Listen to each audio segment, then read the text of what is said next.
Good morning and welcome to Radio Friends on Wednesday, May the 22nd. I want to introduce you once again to Scott Christianson, and we've got some interesting stuff for us today. Artificial intelligence. We've had you on a couple of times and we've talked about that. And artificial intelligence really is seeping into our lives every day now, isn't it? In lots of ways that we don't even recognize. But, give me an example. Just even if you go to apply for a loan or something like that, sometimes the algorithms behind that are trying to figure out if you would be a good match. Or let's give you a better example. How about matchmaking on Tinder? Okay. That's artificial intelligence. So they're starting to use artificial intelligence to find out what matches work and what lead to long-term relationships so they can make better matches. Okay, when you ask your phone a question and you say, hey, Google or hey, Siri, what time is it? Or what's the temperature in Columbia, Missouri? Or what's the temperature in Honolulu? And she comes back instantaneously and tells you.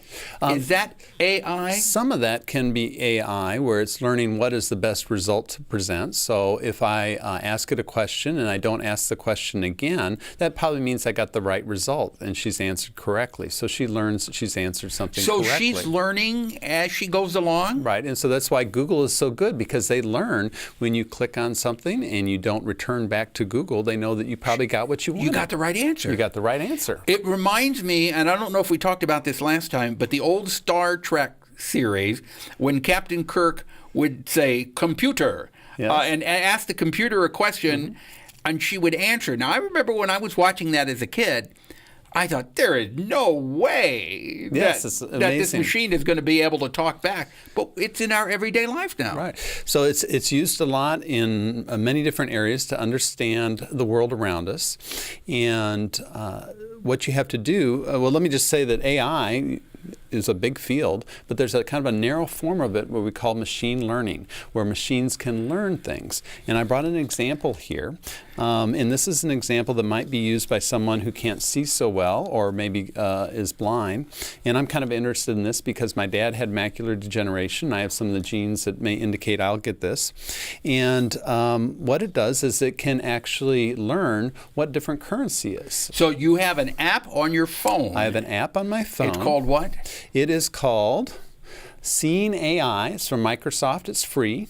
And what they've done is they've taken a whole bunch of dollar bills and they've crumpled some up and they've said that's $1. And they said that's $1. Oh, they've told the artificial intelligence yes, that's $1. And it has learned what $1 looks like. Okay. And so now if I come in here and I try to $1.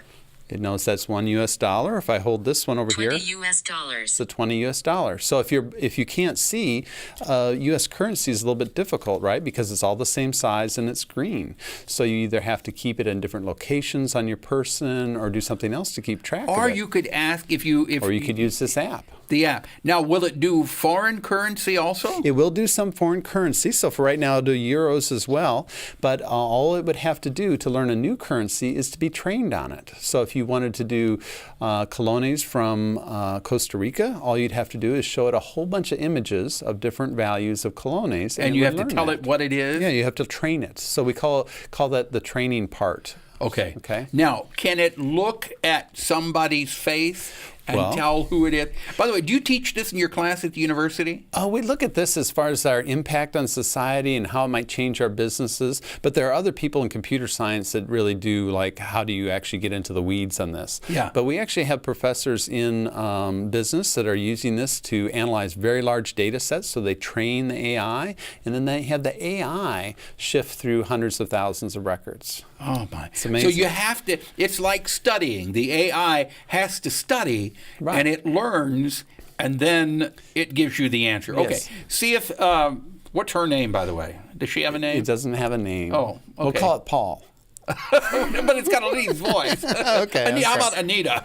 Anita. Okay. All right, Anita. Anita. Okay. So now what I'm going to do is, we'll identify a person. One face near top edge, one face near center, 3 feet away. Processing. Okay, so 59-year-old man with brown hair looking happy. a 59-year-old man with brown hair looking happy. I like Anita a whole lot because she made me much younger than I am. Right, and we went with the brown hair instead of gray. The gray hair, so that right. was nice. So why did she have me at 59 instead of 73? Well, because it's learning. Okay, and you may be an abnormality as far as what most 73-year-olds look like. Oh, maybe I like just, that. Maybe Okay. just, so she age thinks well. that she thinks that I'm younger than I Yes. am. Okay. But people have helped to train this AI by giving it data, and so it is just trying to extrapolate and learn. Just like Okay. if we went out on the street and asked a child how old you are, it may not be completely accurate. Okay. Now, Grace, can you come out from behind your camera over there, Grace? Come here. Now, let's faces. see. Grace is much younger than I am. Step up over here. Step over here. Let's. Okay. She so she runs camera and is our Face floor near top director. edge, one face near center 7 feet away. Process. 19-year-old woman with brown hair looking happy. So, okay, Grace. She said she's a 19-year-old woman with brown hair, looking happy. And I can attest Right. to that. That's Yeah. what I would guess. She's looking happy. She's got brown hair. How old are you? I'm 20. She's She's 20. 20, Okay, okay. so Anita was just. But that's pretty good. That's pretty darn good, right? And so if you were wanting to identify who are these people around me, it will also take pictures of a scene. It'll also take pictures of a product, so you can do a barcode, and it will tell you this is peanut butter, or this is it'll do Campbell's, a barcode also. or it'll tell you it's Campbell's soup, or whatever. Okay, so you can go to the Google Play Store and download this app. Yes, it's both a Google Play as well as 0 faces. Apple Okay. operating Face system. 0. Oh, Sorry. Anita doesn't want to stop talking right know. now. She's excited about being on the radio. It's her first time on the radio. That's absolutely amazing. I am fascinated Yes. by that. Yeah. Anything else you want to add? Well, this technology is being used in a lot of new and interesting ways. So a lot of it in medicine. So in medicine, the amount of data about us that we're reporting, because we got our Fitbits and we got all these tests that get done, that amount of data is doubling about every 100 days. Just the amount of patient data. So we can't ask doctors to shift through that. We need help with that. And So artificial intelligence is is going doing to that. partner with our doctors and help us with that. So obviously, you see this as a benefit to mankind, Yes. So as long as it doesn't take over mankind. right. So machine learning is being used in many, many positive ways. Okay. Scott Christianson, thank you so much for coming Yeah, by. it was fun. It was You fun. must have a very interesting class at university. Please come back again. Okay. All right, and we'll continue this. If there's something you would like to hear and see, I would love to hear from you. Just drop me an email, pepperp@missouri.edu, and have yourself a nice day. Thanks for listening. Bye-bye.